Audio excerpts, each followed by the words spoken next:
Baik, kembali bersama dengan Sapa Pagi. Hari ini seluruh pemirsa Madu TV Nusantara, Anda juga bisa bergabung bersama kami ya untuk menanyakan seputar tema hari ini terkait dengan pembinaan kemandirian narapidana dengan nomor 08123898981189. Baik, kita lanjutkan dari Pak Mahrus. Tadi penjelasannya masih di sampai tahap maksimum security. Silakan Pak Mahrus dilanjutkan. Ya, Mbak. Kemudian setelah menjalani tahap maksimum security itu dan sampai sepertiga masa pidana itu perlakuan maksimum security, setelah um, melalui sepertiga masa pidana, kemudian PP kita evaluasi bagaimana sistem internalisasi nilai yang kita lakukan terhadap warga binaan kami tersebut. Bila internalisasi nilai tersebut berjalan secara efektif, maka sistem kontrolnya akan kita kurangi, Mbak. Ketika pengurangan sistem kontrol itu yang bersangkutan kita masukkan ke tahap berikutnya, namanya tahap medium security, di mana ketika tahap medium security, warga binaan itu bisa kita berdayakan dalam lingkungan lapas. Misalkan kalau dia mempunyai skill di bidang pertanian, dia bisa aktif untuk ikut dalam kegiatan pertanian di dalam lingkungan lapas. Kalau misalnya dia juga mempunyai skill atau latar belakang pekerjaan di administrasi atau manajemen, itu bisa juga mereka kita percaya untuk membantu mengelola kegiatan-kegiatan kemandirian yang ada di dalam lapas. Ini dilakukan sampai sepertiga masa pidana tahap medium security. Jadi dalam itu intinya kita memberi kesempatan pada warga binaan untuk aktualisasi diri sesuai dengan yang digariskan. Apabila dalam pelaksanaan bisa dengan dia tetap melakukan garis-garis pembinaannya setelah kita programkan, sehingga setengah masa pidana, selanjutnya kita evaluasi lagi ke tahap pembinaan berikutnya. Namanya itu tahap minimum security, di mana tahap minimum security ini merupakan tahap asimilasi ke tengah-tengah masyarakat. Karena yang bersangkutan setiap hari kegiatan-kegiatan, entah itu studi, melanjutkan sekolah, atau dia bekerja dengan pihak ketiga, atau bahkan dia sebagai mungkin tokoh agama, dia bisa juga mungkin aktif di tengah masyarakat, tetap memerankan.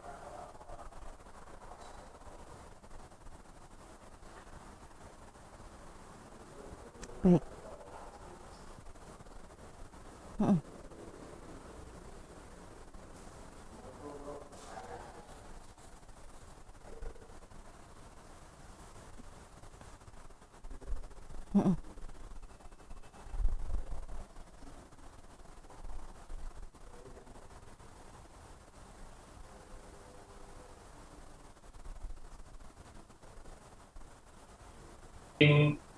Pemasyarakatan itu ada proses yang ada, di mana dalam proses itu ada 4 tahap.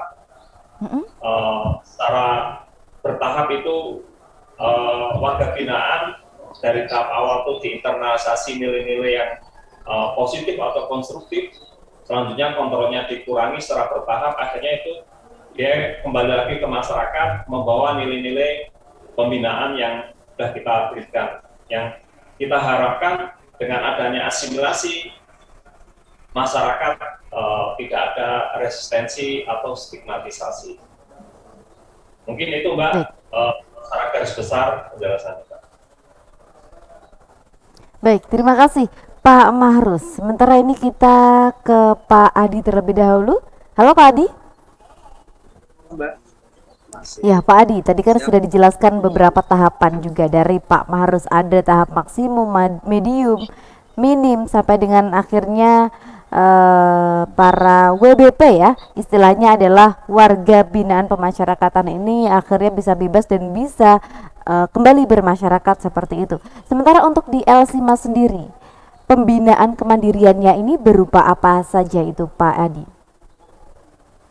Binaan kemandirian kalau kita breakdown banyak banget Pak sih, karena mana ya dengan penghuni banyak itu kan 3.294 orang. Jadi kami mempunyai tanggung jawab moral dan tugas fungsi kami kebetulan juga ada di pembinaan kemandirian. Jadi kami bagaimana caranya dengan anggaran yang terbatas tentunya kita semaksimal mungkin mempunyai tanggung jawab moral, memberikan life skill, memberikan bekal keterampilan kepada mereka di mana mereka nantinya setelah tugas. Setelah kami breakdown, kami ada sekitar 21 pelatihan keterampilan Mbak dari pas 21. 21. Alhamdulillah. Bisa kami sebutkan mungkin ada pelatihan handicraft. Pelatihan handicraft tersebut ada lukisan, terus yang namanya handicraft kan ada kerajinan tangan di situ. Ya, betul. Mereka membuat apa? Mereka membuat kerajinan resin, mereka membuat kerajinan Harley Davidson mini, mereka membuat miniatur apa itu gantungan kunci dan sebagainya. Terus yang lain adalah jamur. Saya kebetulan ini ada di lokasi untuk pelatihan budidaya jamur dan anggrek. Jamur, alhamdulillah kami di sini sudah bisa berproses A sampai Z, Mbak. Jadi jamur di Elsima mungkin di masyarakat mungkin kami bisa menyebutkan diri. Kalau pembinaan jamur di sini kami berproses dari A sampai Z. Jadi mulai kami membuat spora F0, F1, F2 sudah bisa kami produksi sampai mereka membuat backlog sendiri, sampai budidaya, sampai keperawatan mereka, sampai panen, sampai marketing. Kalau jamurnya sudah A sampai Z. Sedangkan untuk budidaya anggrek, kami masih dalam proses aklimatisasi aja Mbak, untuk apa istilahnya kami pindahkan ke lingkungan baru yang semula dari botol, kita pindahkan ke media yang lain. Terus sampai usia 6 bulan lah anggrek tersebut kami pasarkan. Terus pembinaan kemandirian yang ketiga adalah pembinaan barbershop, potong rambut. Potong rambut. Jadi di masyarakat kan sekarang ini ya, barbershop itu istilahnya mereka modalnya tidak banyak, tetapi cukup dengan keterampilan mereka sudah bisa mandiri berdikari, kan gitu kan harapan kami. Terus yang keempat ada ini pembinaan las ya, mengelas besi. Mereka diajari membuat pagar, mereka diajari membuat apa ya, kursi atau meja atau yang lainnya, rak atau rak bunga dan sebagainya. Terus ada konveksi dan sablon. Alhamdulillah yang seperti disebutkan tadi, Lapas Kelas 1 Malang merupakan pilot project sesuai dengan surat dari Pak Menteri Menkumham tahun 2021. Kami dinyatakan sebagai pilot project untuk lapas di bidang konveksi dan tata boga. Itu konveksi. Kami di sini kami ajari membuat kaos, baju, sablon gitu. Terus untuk yang selanjutnya ada pembinaan greenhouse. Jadi greenhouse itu kami ajari di situ bagaimana budidaya hidroponik, bagaimana untuk apa istilahnya pembibitan tanaman hias dan pembibitan tanaman keras ataupun untuk taman-taman itu Mbak. Yang selanjutnya adalah di mebel. Mebel tentunya kami ajari tentang pertukangan kayu. Mereka diajari membuat meja kursi, diajari membuat almari dan sebagainya. Terus selanjutnya kami juga ada tempe, pelatihan tempe di dalam. Jadi tempe itu ya mulai dari awal sampai mereka menyelip sampai mereka ngasih apa istilahnya ragi ya, kalau bahasa Indonesia bahasa Jawanya ragi kan, itu untuk penjamburan, proses penjamburan sampai menjadi tempe. Terus kami ada batik Sigori. Batik Sigori mungkin daerah Tulungagung, Trenggalek itu terkenal ya Sigorinya ya. Ya, betul Sigori. sekali. Terus ini di sini kami juga ada produksi sabun cair, ada kita bisa produksi cat sendiri, pelatihan cat. Terus selain itu ada unit timker namanya timker gorengan, timker gorengan dengan ini kan peluang usaha yang kayak tadi lah, kayak istilahnya yang ada di barber shop, mereka perlu keterampilan aja. Modal gorengan itu kan tidak banyak, mungkin modal sekitar 500.000 sampai 1 juta mereka sudah bisa mandiri di gorengan dengan harapan seperti itu. Terus yang lain kami juga ada ini pelatihan membuat roasting kopi, mereka diajari memilah, roasting, terus menggiling kopi tersebut sampai ke packaging kan gitu. Terus ada membuat minuman herbal juga, minuman herbal jahe, minuman herbal temulawak dan sebagainya yang berbentuk serbuk itu. Terus selanjutnya ada tempe tadi sudah diproduksi, kemudian kami ke proses selanjutnya yakni untuk pembuatan keripik tempe juga. Terus selanjutnya ada perkeripikan lah, keripik pisang, keripik tempe, mungkin perkeripikan Pak, keripik ubi dan sebagainya. Baik.